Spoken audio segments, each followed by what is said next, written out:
하나님 말씀 보겠습니다. 사도행전 22장 1절에서 24절까지 말씀 중 우리 1절에서 8절까지 말씀 함께 같이 교독합니다. 제가 먼저 1절 말씀 시작합니다.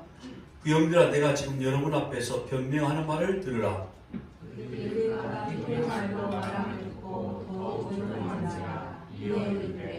나는 유대인으로 길리기아 다소에서 낳고 이 성에서 자라 가말리엘의 문화에서 우리 주상들의 율법에 엄한 교훈을 받았고 오늘 너희 모든 사람처럼 하나님께 대하여 열심히 있는 자라.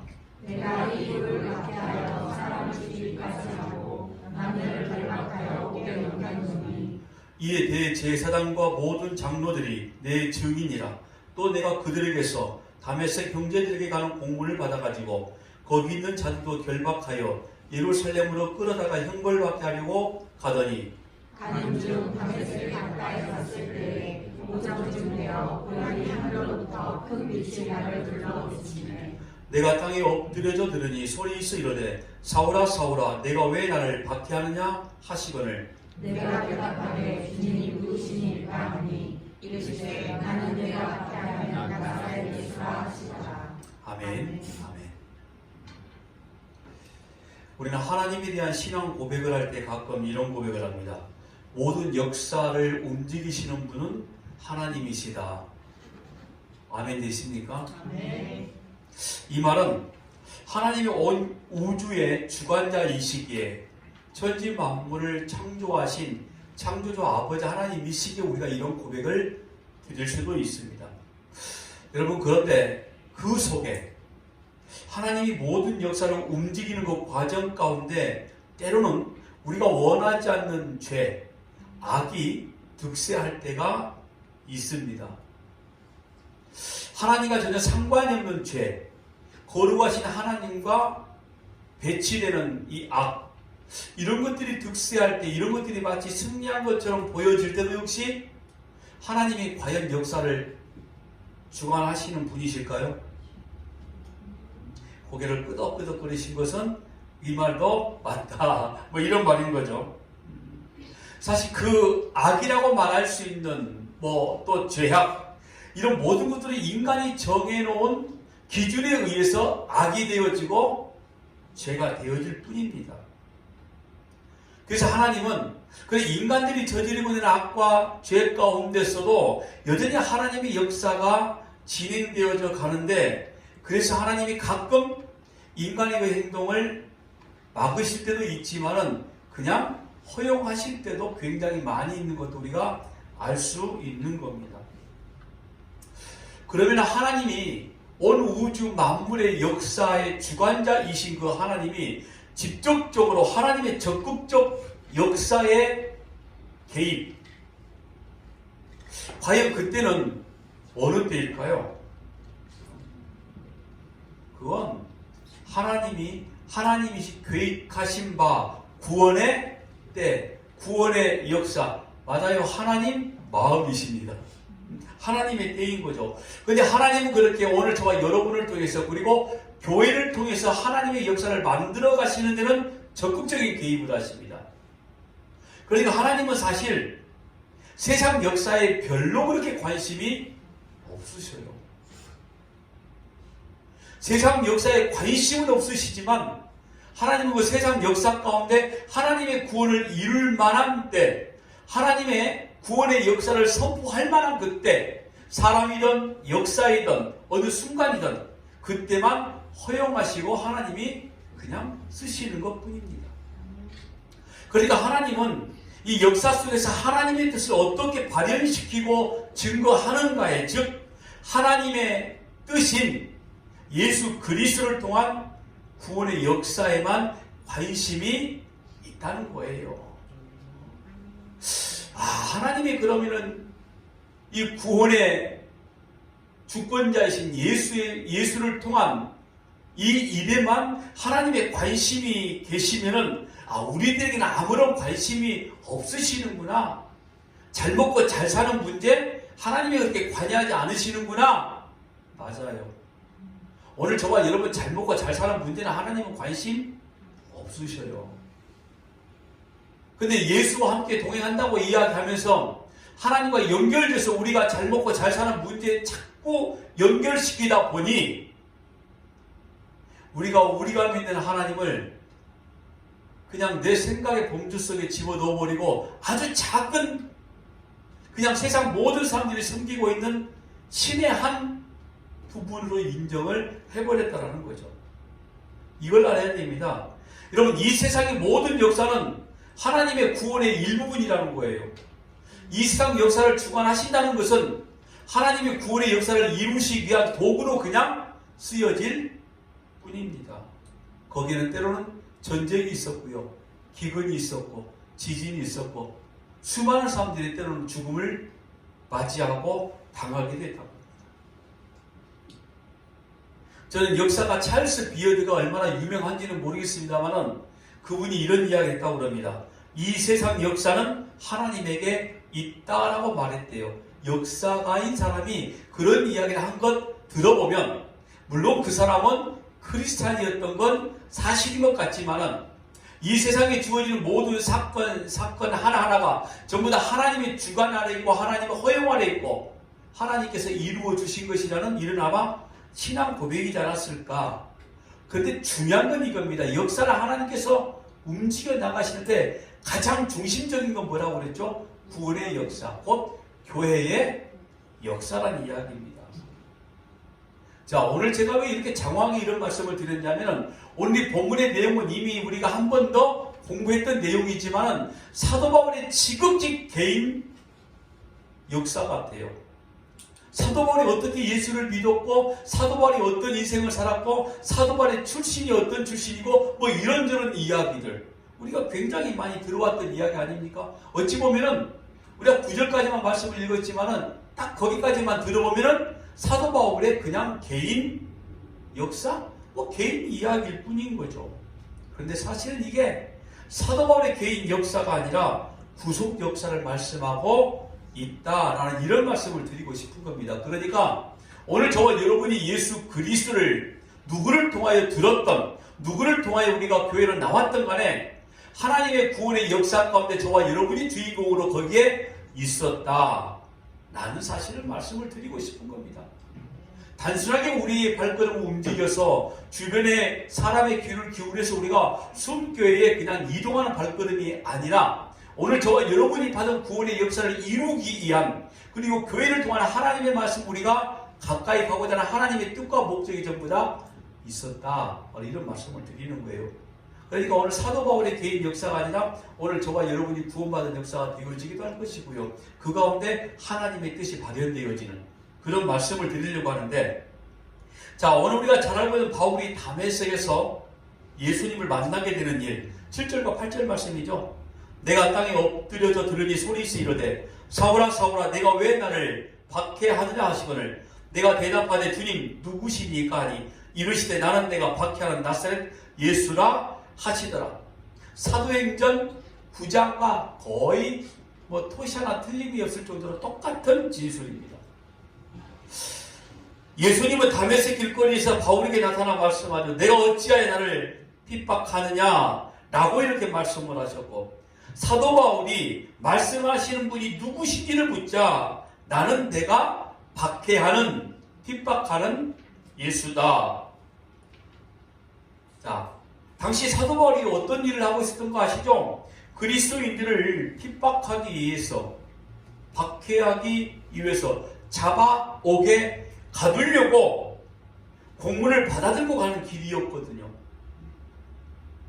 예수님은 그리스도인을 박해하는 바울을 향하여 이렇게 말합니다. 그런데 그리스도를 나를 박해하고 있다.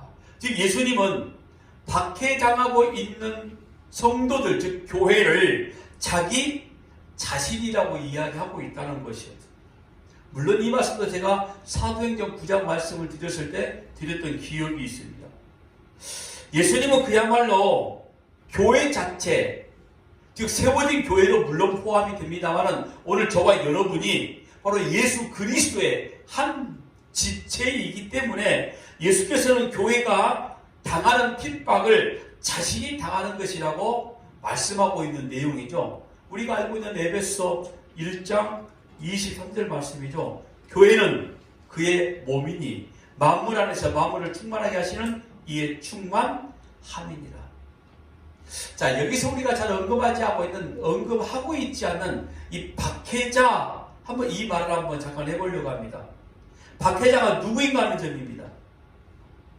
이 말씀에는 예수께서 자신을 교회 전체와 관련시키는 면만 있는 것이 아니라 사실 반대편의 박해자 입장에서도 어떤 집단을 지금 말하고 있다는 것이었습니다. 자, 여기 바울이 대표하고 있는 어떤 집단이 누구입니까? 바로 유대교죠. 유대교. 예수님께서 박해당하고 있는 교회 전체를 대표하고 계신다면 반대편에는 누가 있죠? 바울이 박해하고 있는 유대인 전체를 지금 이야기하고 있는 겁니다. 그러니까 박해자가 지금 두 박해자가 등장하는 거죠. 한 박해자인데 방향으로는 이렇게 우리가 두 가지로 지금 볼 수가 있는 거겠죠. 자, 겉보기에는 바울이 그리스도인을 박해하는 것 같지만 사실은 유대인들, 즉 옛 언약 교회가 하나님을 박해하고 있는 형국이 되어진다는 거예요. 유대인들 곧 옛 언약 교회. 제가 지난주에 설교 제목이 이거였거든요. 교회의 대적은 교회 안에 있다. 근데 그 교회의 대적이 누구였었죠? 유대인들도 포함이 되어졌습니다. 먼저 우리가 사도행전 이 본문의 말씀을 강론해 나가면서 늘 우리의 대적은 사실 외부 세력이 아니라 내부 안에 있었거든요. 그런데 가장 먼저 기독교인들을, 즉 예수를 핍박하고 바뀌는 인물들이 누구냐면은 율법에 정통했다고 이야기하고 있는, 그래서 사도 바울이 자기 신분을 지금 또 한번 강력하게 이야기하는 거겠죠. 바로 유대교인들이었습니다. 그리고 거짓 교사들, 거짓 목사들, 뭐 이런 쪽으로 이야기를 했던 거죠. 자, 보세요. 한번 잠깐 제가 말씀의 방향을 한번 돌려볼게요. 우리가 불신앙을 가지고 있다, 뭐 불순종하고 있다, 이런 걸 뭐라고 말하면 한마디로 말해서 죄라는 거거든요. 불신앙, 불순종, 하나님을 믿지 못한다는 거 아닙니까? 불순종, 하나님의 말씀에 순종하지 못한다는 거죠. 그것도 불이라는 단어가 들어갔다는 것은 마지못해서 우리가 어쩔 수 없이 지은 죄를 말하는 게 아니라 자발적인 적극적인 죄의 모습이거든요. 그러니까 나는 일부러 내가 하나님을 믿지 않으려고 아주 바둥바둥하는 거예요. 하나님의 말씀에 순종하지 않으려고 온갖 머리를 전부 다 짜내고 있는 형국이 불순종, 불신앙이라고 이야기를 하는 거죠. 저는 그것을 적극적인 죄의 형태라 이렇게 이야기를 합니다. 이 죄는 여러분, 불신앙, 불순종은 인간과 인간 사이의 죄를 말하는 게 아닙니다. 그러니까 우리가 뭐 도덕, 윤리, 사회 규범 이걸 지금 포함시키는 게 아니라 하나님과 인간 사이에 있는 관계를 지금 이야기하고 있는 거죠. 자, 그래서 우리의 죄는 결국 어떤 거냐면 하나님을 떠난, 하나님과 상관이 없는, 한마디로 말해서 그걸 반역죄라고 이야기할 수 있는 거죠. 하나님을 배신하였기 때문에 하나님을 반역했다. 요즘 종종 많이 나온 단어입니다. 그래서 제가 한번 써보았습니다. 반역죄. 자, 그럼 여러분이 이제 한번 광야에 있는 교회인 한번 이스라엘 한번 우리가 생각해 보자고요. 여러분, 광야에 있었던 이스라엘 백성의 죄 우리가 너무나 많이 알고 있는 거죠. 그런데 40년 광야 생활하면서 어쩔 수 없이 나타날 수밖에 없는 죄를 지었던 걸까요? 아니면 그들이 의도적으로 하나님을 반역하는 그런 죄를 지었던 사람인가요? 성경을 아무리 봐도 광야 40년 동안 이스라엘 백성들은 그들이 지었던 죄는 의도적인 죄였습니다. 제가 뭐라고 그랬죠? 적극적인 죄. 그걸 제가 지금 반역죄다 이렇게 말했던 거죠. 광야 40년 생활을 통해서 언약 백성, 하나님의 약속을 받은 백성, 구원이 어떤 것인가를 실제적으로 몸으로 체험하고 있는 백성들 아닙니까? 애굽에서 나와서 가나안 땅으로 가는 과정이, 노정이 전부 다 뭐냐면 구원의 역사를 지금 가르쳐주고 있는 곳이었거든요. 그래서 하나님이 죄의 도성이었던 이곳에서 내가 너희를 이끌어 내리라 이거였어요. 너희들이 핍박받고 억압받고 박해 속에 있었던 그 애굽의 압제 아래에서 이제 내가 너희를 건져 내겠다. 그러니까 구원의 실체를 그림으로 몸소 체험하게 만들어주고 있으면서도 불구하고 이들은 40년 동안 지었던 죄가 뭐라고요? 불순종, 불신앙, 적극적 반역죄. 그래서 하나님이 그들을 가나안 땅으로 들어가지 못한 모습을 보여주는 겁니다. 그들이 구원받지 못했다라고 말하는 거 아니에요.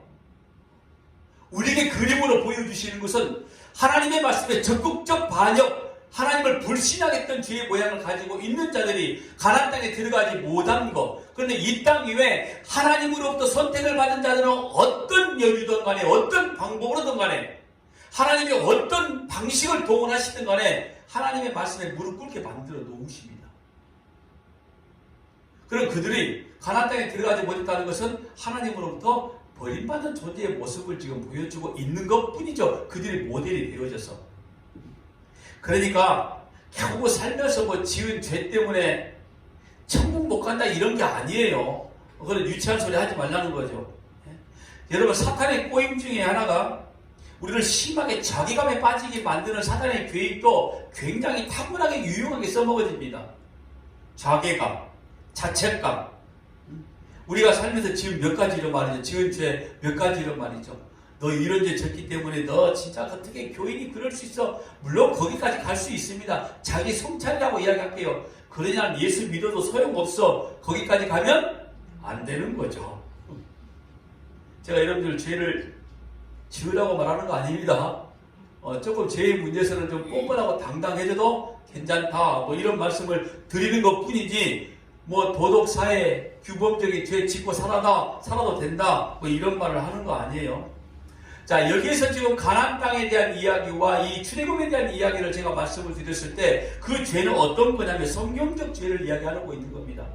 이스라엘 백성들, 즉 옛 언약 교회가 적극적인 불순종을 보인 저항하는, 반항하는, 그래서 반역죄라고 이야기하는 거 봅니다. 한번 예를 들어볼게요. 성경의 예를. 물이 없었습니다. 그때 그들이 어떻게 하죠? 모세에게 항의를 하죠. 그런데 출애굽기 17장 2절 말씀 보니까 하나님은 이것을 여호와를 시험한다라고 그랬거든요. 백성이 모세와 다투어 이르되 우리에게 물을 주어 마시게 하라. 모세가 그들에게 이르되 너희가 어찌하여 나와 다투느냐? 너희가 어찌하여 여호와를 시험하느냐? 이스라엘 백성들은 단순히 지금 입으로 들어가는 마실 물, 이게 없다고 해서 왜 우리를 광야까지 이끌어 내었냐고 지금 모세와 지금 싸움하고 있는 거죠. 온 힘을 다해서 지금 모세와 싸우고 있는데 실제로는 모세와 지금 싸움을 하고 있는 게 아니라 하나님을 시험하고 있다, 반역하고 있다, 이런 말인 거죠. 그것도 있는 힘을 다하여. 여기 보니까 모세와 다투어 이르되, 이 다투는 말이 보니까 히브리어로 보니까 아주 죽기 살기로 지금 대들고 있다, 이런 말인 거였어요. 죽기 살기로. 그러니까 단순하게 말다툼이 아니란 말이죠. 그러니까 이들이 지금 하나님 앞에 죽기 살기로 대들고 있는 거예요. 그냥 너 죽고 나 살자, 뭐 이런 거 아니겠습니까? 이런 불신앙, 이 불순종 가볍게 여기면 안 되는 거죠. 왜냐하면 불신앙, 불순종은 적극적 반역입니다. 그런데 오늘 저와 여러분이 인생 살면서 이런 불신앙의 모습들이 나타나고 있다는 것은, 불순종의 모습이 나타나고 있다는 것을 심상히 여기지 말라는 거죠. 왜? 그게 우리가 하나님을 대적하는 자의 모습이 될 수도 있다라는 거였습니다. 제 본성은 하나님으로부터 멀어져 가는 겁니다. 제 본성, 제 본질은 뭐냐면 하나님을 인정하고 싶은 생각이 없다는 거죠. 혹시 이만큼 보니까 여러분들이 이런 생각을 할 수가 있거든요. 나는 하나님의 존재를 인정해. 그러니까 나는 불신앙이 아니야. 하면 이렇게 말하면 또 어떨지 모르겠네요. 하나님의 뜻보다 사람의 뜻이 먼저 우선되어지고, 하나님의 방법보다 사람의 방법이 우선되어지고, 일단 내 입으로 들어가 먹고 살아가는 문제가 먼저 우선이 되어진다 하면 그걸 불순종이 아니라고 말할 수 있을까요? 그건 역시 불순종이 되어집니다. 그러면 오늘 저와 여러분이 짓고 있는 제 모양 가운데서 여러 가지 모양들이 하나님 우리 아버지의 불순종의 모습이 되어질 수도 있는 것이고, 불신앙이 되어질 수 있다 하면 그것은 적극적 심각한 죄를 지고 있다는 거예요. 그래서 사무엘상이 이렇게 말씀하고 있는 거 아닙니까? 죄를 심상히 여기지 말라. 우리 주변에 일어난 일들을 우리가 대충대충 바라보지 말라는 거였어요. 왜? 혹시라도 그 안에서 우리가 하나님 우리 아버지의 불신앙의 모습을 갖고 있지는 않는지 한번 살펴보라 이런 거죠. 하나님을 적극적으로 거역하는 결과가 되어집니다. 그런데 오늘 이 말씀에 누가 지금 그런 짓을 했냐면 언약 백성이 그런 겁니다.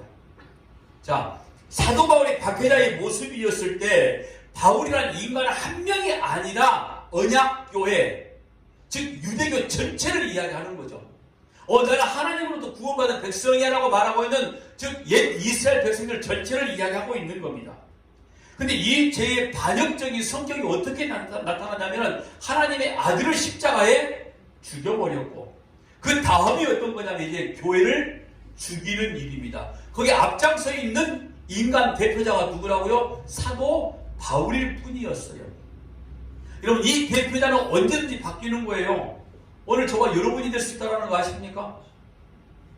우리가 하나님의 말씀에 온전한 순종과 신앙을 가지고 있지 않으면, 믿음을 가지고 있지 않으면 우리 역시 마찬가지로 사도 바울이 대표하는 유대교회의 우두머리처럼, 즉 하나님 앞에 온전한 신앙을 보이지 못한 불신앙의 대표자인 것처럼 저와 여러분 역시 똑같이 그리 될 수 있다는 점을 지금 이야기하고 있는 거예요. 그러니까 사도 바울이 담에서 길거리에서 예수님을 만났을 때에 예수께서 나는 네가 박해하는 예수다 라는 말씀 속에서는 옛 언약 백성, 소위 선택을 받았다라고 자랑스럽게 이야기했던 이 백성이 결국 하나님을 죽이려 한다는 사실을 이야기하고 있는 거죠. 여러분, 죄는 그래서 결국에 하나님을 반역하는 죄가 되어지기 때문에 그렇습니다. 여러분, 이 반역죄 어쩔 수 없는 상황 때문이라고 말하지 못합니다.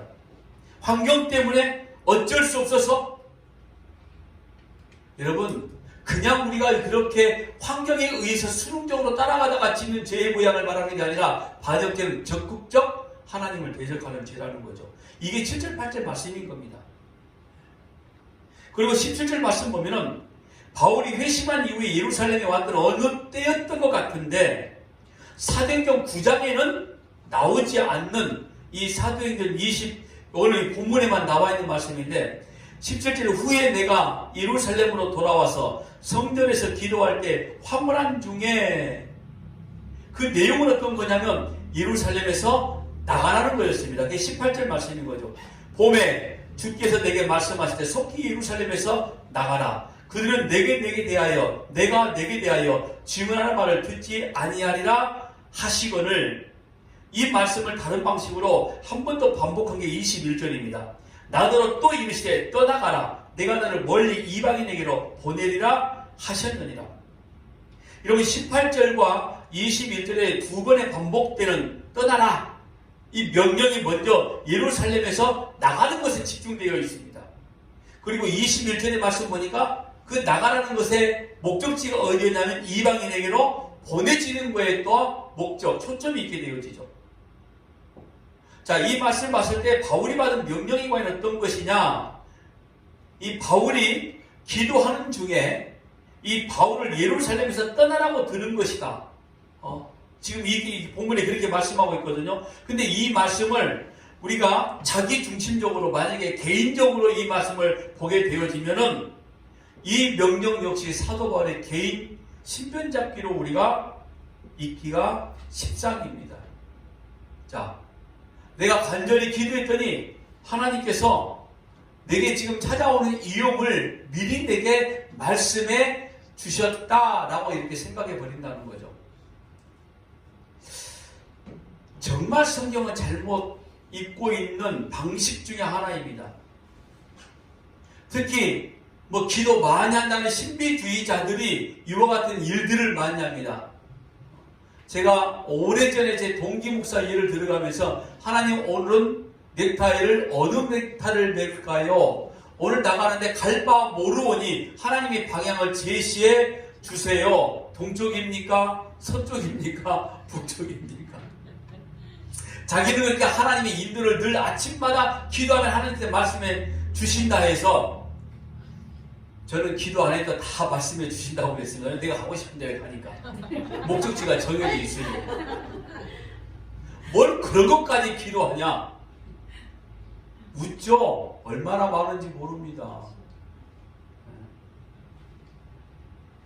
예를 한번 들어볼까요?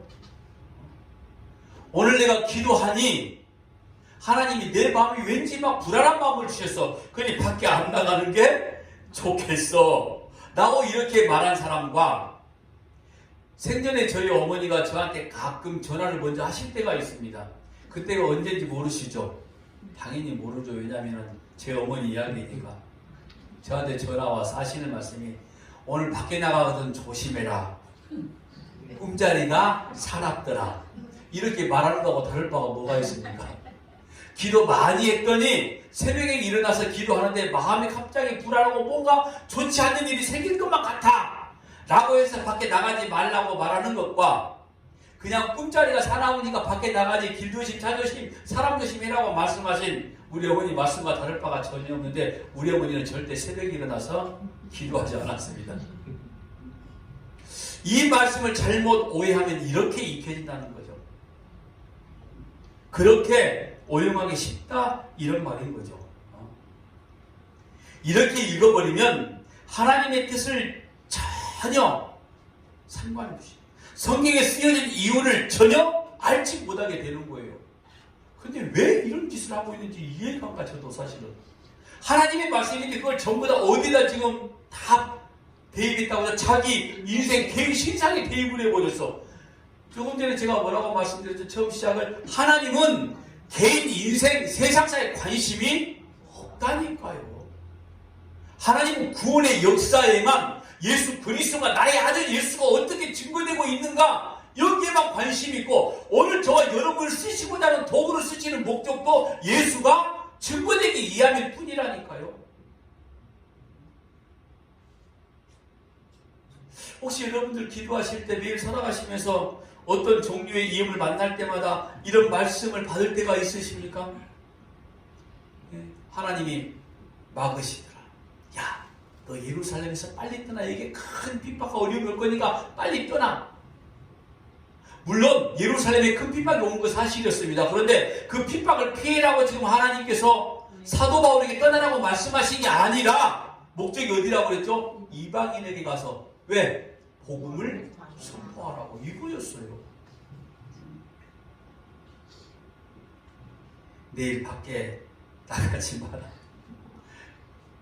꿈에 보니 교통사고 났더라. 택시 타지 마라.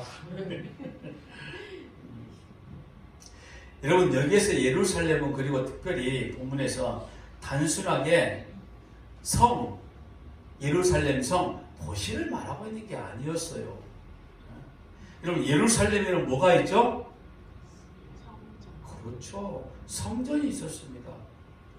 성전이 있는 예루살렘을 떠나라는 말은 무슨 말이냐면은 유대인에게서 지금 떠나가라는 이런 말이었어요.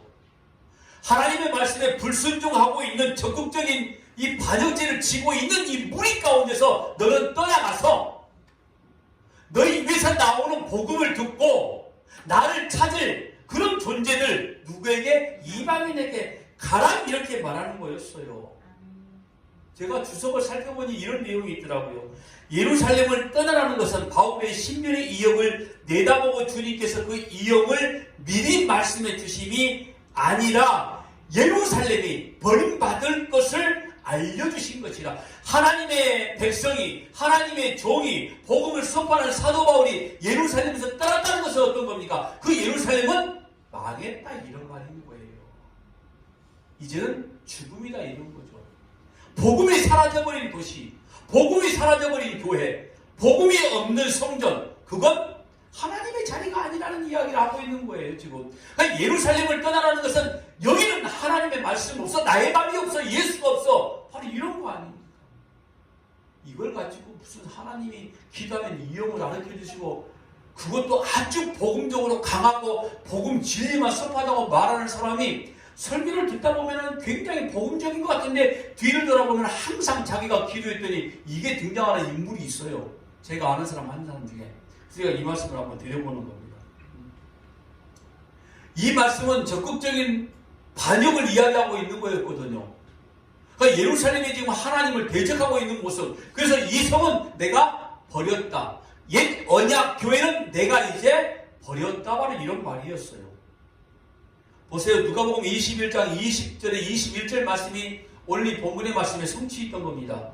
너희가 예루살렘의 군대들에게 에워싸이는 것을 보거든 그 멸망이 가까운 줄 알라. 그때 유대에 있는 자들은 산으로 도망갈 것이며 성내에 있는 자들은 나갈 것이며 촌에 있는 자들은 그리로 들어가지 말지어다. 즉 돌로 지은 사람의 성으로 지었던 돌 성전의 시대가 끝이 나고 사도 바울을 통해서 온 세상에 새로운 성령의 전이 이제는 이루어질 것이다. 그러니까 예루살렘을 떠나 임하는 경위는 어떤 거냐면은 하나님의 구속 역사가 이방인들에게 증거된다. 하나님의 관심은 거기 있어요. 복음을 통한 구속 역사나 이런 말인 거죠. 그래서 하나님은 특별히 세운 새 언약의 사도 바울에게 예루살렘을 떠날 것을 명령을 받는 겁니다. 성령의 전으로 이루어진 하나님의 교회가 이제 있으니 그들에게 말씀을 선포해서 각 개인 교회들이 모여서 그 이후로 우리가 나타난 것은 교회가 또 세워지기 시작하잖아요. 그러니까 오늘 이 본문의 말씀은 사도 바울의 개인 신상 이야기가 아니다 라는 말씀을 제가 지금 하고 있는 중인 겁니다. 그리고 또 이 16절 말씀 보니까 이제는 왜 주저하느냐 일어나 주의 이름을 불러 세례를 받고 너희들을 씻으라. 자, 이것도 사실은 사도 바울에 대한 이야기로 시작을 합니다. 이 말씀이 바울이 다메섹 도상에서 예수님을 만난 이후에 아나니아에게 세례를 받게 되는 장면을 설명한 내용이 이 16절 말씀입니다. 근데 여기는 독특한 점이 하나 있는데 여기 세례를 받고 이 말이 일반적으로 성경에 나와 있는 신약 성경에 나와 있는 세례를 받는다 라고 쓰여지는 용례와 달라요. 사실은 제가 이거 헬라어 어떤 어법, 문법을 정확하게 여러분들에게 설명해 주기는 어렵습니다. 저도 사실은 잘 모르기 때문에 그래요. 그런데 이 단어를 보니까 단어의 시제, 과거, 현재, 미래 뭐 이런 거 있고 뭐 능동형이 있고 수동형이 있는데 이 단어를 보니까 똑같은 단어로 신약 성경에만 약 70번이 넘게 기록이 되어 있어요. 그런데 이 세례를 받고 이 단어가 세례를 주다, 세례를 베풀다, 세례를 받다 뭐 이런 용례로 전부 다 쓰여졌는데 다 그때는 거의 다 수동태입니다. 그러니까 누가 누구에게 세례를 주는 과정이었어요. 그런데 오늘 본문의 말씀은 좀 달랐습니다. 문법적인 어구를 살펴보니까 수동적이 아니라 능동적인 세례였습니다. 그러니까 세례를 베푸신 분은 분명히 아나니아를 통해서 이루어진 것 같지만은 실제로는 그 세례를 사도 바울이 지금 그 세례 속에 들어가 있는 것을 지금 말하고 있는 거였어요. 적극적인 세례 받음, 적극적인 세례 선포를 이야기하는 거였다는 거죠. 세례를 받았다는 표현을 쓰고 있지만은 지금 사도 바울을 통해서 세례가 어떤 거냐면 구원받은 하나님의 백성의 표, 유대인들이 자랑하고 싶은 할례를 대신할 수 있는 할례의 표를 지금 말할 수 있는 건데 이 세례를 선포함으로 인해서 하나님의 백성들에게는 하나님의 자녀들이 바로 교회의 힘을 선포하는 내용이 이 세례를 받는다에 포함이 되어 있더라는 거였어요. 주의 이름을 불러 세례를 받고 이제는 왜 주저하느냐 일어나 주의 이름을 불러 주체자가 사실은 없는 것처럼 보여졌어요. 세례를 누가 주느냐? 이 주체자가 없는 것처럼 보여지는 거죠. 결국에 이 말은 사도 바울이 직접적인 지금 세례를 베푸는 과정으로 설명이 되어 있다는 거. 신약성이 딱 2번 이 단어가 쓰여지는 걸로 제가 확인을 했는데 오늘 이 독특한 점이 어떤 거냐면 이것은 세례 받는 바울은 여기 교회를 함축시켜서 말하고 있는데 어떤 거냐면 옛 언약 교회 안에서 핍박자, 박해자 신분으로 있다가 새 언약 교회 일원으로 들어오게 된 과정을 보여주고 있는 게 세례라는 걸 통해서 지금 보여주고 있다라는 거였어요. 그러니까 옛 언약 교회에서 새로운 하나님의 말씀의 진리 가운데 들어오면서부터 세례가 뭐냐면 죽음을 이야기하는 거라고 그랬죠. 그러니까 죽음을 직접적으로 몸소 통과하고 있는 바울의 이런 모습. 그래서 새롭게 된 교회가 마땅히 이 새롭게 된 교회들에게 요청되는 게, 요구되는 게 어떤 거냐면은 세례에 대한 적극적 반응입니다. 수동적으로 받는 게 아니라 새 언약교회는 세례를 향하여 나와야 된다는 거. 곧 이 말은 내가 죽음 가운데로 나와야 된다는 거였습니다. 사도 바울이 하나님의 말씀을 선포할 때마다 세례를 베푸는 과정들이 또 나오거든요. 근데 이때는 주체자가 사도 바울이 되어지죠. 물론 성부와 성자와 성령의 이름으로 세례를 베풀기는 하지만은 사도 바울이라는 주체자가 있었는데, 인간이 하나님이 세운 주체자가 있었는데, 이 사도 바울이 받은 세례의 모양은 사실 주체자가 어떤 따로 정해져 있는 게 아니라는 거.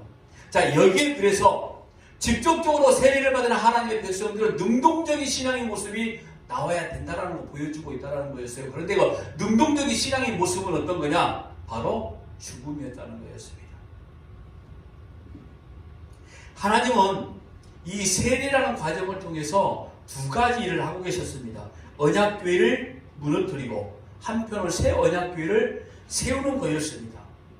돌로 만든 성전이 무너지게 되어지고 새 성전으로 교회가 세워지는 과정 가운데 바로 오늘 본문에 세례 받는 사도 바울의 모양을 이야기하고 계시면서 오늘 우리의 모습들이 새로운 성전으로 언약교회로서 하나님의 자녀의 모습으로 세워져 나갈 때에 적극적인 세례, 날마다 우리가 말씀 가운데 진리 가운데 죽어져 나가는 이런 모양들이 마땅히 새로운 언약교회에서 나타나야 된다는 점이었습니다. 이 사실이 14절에 요약적으로 제시되어 있는데, 그가 또 이르되 우리 조상들의 하나님이 너를 택하여 너로 하여금 자기 뜻을 알게 하시며 그 의인을 보게 하시고 그 입에서 나오는 음성을 듣게 하셨으니. 자, 이걸 아나니아가 바울에게 정리를 한번 해보면 우리 조상들의 하나님이라고 말합니다. 거기 듣고 있는 바울과 이미 믿고 있는 아나니아가 같은 운명체 공동체라는 거였어요. 둘 다 하나님의 옛 언약 백성이었다가 이제는 새 언약 백성으로, 즉 교회로 나아가야 된다는 것. 그리고 네 가지가 전제가 되어 있죠. 이 14절 말씀 보니까 먼저 너를 택하여, 그리고 자기 뜻을 알게 하셨다, 그리고 의인을 보게 하셨고, 그리고 그 입에서 나오는 음성을 듣게 하셨다. 택하였고, 알게 하셨고, 보게 하셨고, 듣게 하셨다. 하나님은 새 언약 백성들을 택하셨고, 하나님의 결정적인 행동이고 모든 사건들의 원인이 되어지고 모든 것이 시작입니다. 택하심은 모든 일이 여기에서부터 시작이 되어지는 거죠. 그리고 자기 백성 새 언약교회 선택을 말씀하시면서 알게 하셨다. 지금 오늘 저와 여러분이 어떤 존재임을, 우리가 어떤 죽음 가운데 있음을 알게 하시고 그걸 보게 하셨고, 선포된 말씀이 전파됨에 따라서 수많은 영혼들이 주께 돌아오는 일들을 직접 목도하게 만드셨고, 선포된 하나님의 말씀을 직접 듣게 만드셨고, 그래서 우리가 하나님의 말씀을 들을 만한 귀가 되어지는 것이고요. 그러니 세례를 받되 적극적으로 받아라. 날마다 너희 인생의 죽음 가운데 하나님의 살아계심을 증거하라. 그러니 사도 바울이 이런 고백을 할 수 있었던 것 같아요. 죽으나 사나. 죽음을 눈앞에 두고서라도, 두고 있으면서도 이 모든 일들이 주의 영광을 위한 일이었다라고 말씀할 수 있었던 것은 그가 받은 세례가 곧 죽음이었다는 사실을 이미 알고 있기 때문에 한 번 죽은 사람은 또 다른 죽음을 겁내지 않습니다. 그러다 보니 이 사실을 너무나 잘 알고 있었기 때문에 그 사도 바울의 인생 이 앞쪽에 전개되어 있는 모든 사건들은 다 주의 영광을 위한 일이었다는 것을 너무나 잘 알고 있었는데, 사도 바울 역시 마찬가지로 굉장히 뻔뻔했던 인물인 것 같아요. 무슨 일을 하든 간에 사도 바울의 마음속에 욕심이 없었을까요? 분냄, 화, 질투 이런 게 없었을까요? 사도 바울의 서신을 보면은 그거 읽을 수 있습니다. 나 사도된 바울은 이렇게 시작되는 말씀이 얼마나 많이 있습니까? 그건 어떤 거냐면 자기 존재를 자꾸 과시하고 싶은 거였어요. 누가 뭐라고 그래도 물론 자기 신분을 말했던 거지만은 이유를 가만히 우리가 살펴보면 여러 가지가 있을 수 있겠지만 나중에 제가 처음 가서 사도 바울이 너 잘못 말해도 어쩔 수 없지만 이 12명의 제자들이 자기들만 사도라고 이야기했거든요. 예수님께 직접 부름을 받았으니. 그리고 사도 바울은 은근히 지금 말로 왕따를 시켰던 적도 있어요. 그러니까 사도 바울이 사도들 앞에서 늘 말하는 게 나 사도된 바울은 그것도 항상 이렇게 말합니다. 예수 그리스도의 부름을 받았다. 예수 그리스도로 인하여 니들만 받은 거 아니야. 바로 이런 거였거든요. 그런 걸 볼 때 사도 바울도 은근히 욕심, 질투 이런 것도 있었다라고 그냥 이렇게 한번 제가 추정을 한번 해볼 따름이었고요. 그리고 사도 바울이 자기 몸에 있는 질병을 위해서 얼마나 간절히 기도했습니까? 그럼에도 불구하고 하나님의 뜻임을 알고 있었을 때 이것도 내게 족한 복이다라고 이야기했던 것처럼 그걸 보면 사도 바울 역시도 상당히 뻔뻔했던 인물이었던 것 같다. 죄에 대해서, 자기 모양에 대해서. 그런데 여러분, 오늘 저와 여러분의 인생 가운데 그런 결단을 하나님께서 요청하고 계신다는 거 아십니까? 반역자가 아닌, 배신자가 아닌 오늘 저와 여러분 하나님의 말씀에 적극적인 순종하는 자, 에게 하나님이 원하시는 것은 이 모든 세계의 역사의 주관자는 나다 하니 너를 통하여 내가 하나님의 구원, 즉 나의 구원을 선포할 것이다. 너는 그 말에 무조건적인 순종을 가지고 따라와라. 뭐 이런 말씀인 것이죠. 그런데 적극적인 순종의 모습이 결국 어떤 거냐? 세례란 이야기를 사도 바울이 딱 건너낸 거 보니 자기 부정이었구나. 나의 포기였구나. 여러분, 하나님은 하나님의 자신의 역사를 움직여 나가시지만 우리를 소외시키지 않으십니다. 우리를, 저와 여러분을 함께 가자라고 분명히 말씀하셨죠. 도구이지만 적극적 사역자가 되기를 원하신다는 거죠. 이 사실을 아는 그리스도인, 불순종한 존재가 될 수 없는 거죠. 하나님이 세우신 교회가 움직여 나갈 때 적극적인 순종자가 되기를 원하신다는 거죠. 오늘 저와 여러분, 우리 순교회가. 순교를 이루고 있는 저와 여러분에게도 말씀하고 계시는 거겠고요. 적극적인 순종자로서 모습을 보이는 바울의 모습은 오늘 저와 여러분에게도 나타나야 될 줄로 믿습니다. 그 은혜가 저와 여러분 우리 순교에 임하기를 주의 이름으로 간절히 축복합니다. 기도하겠습니다.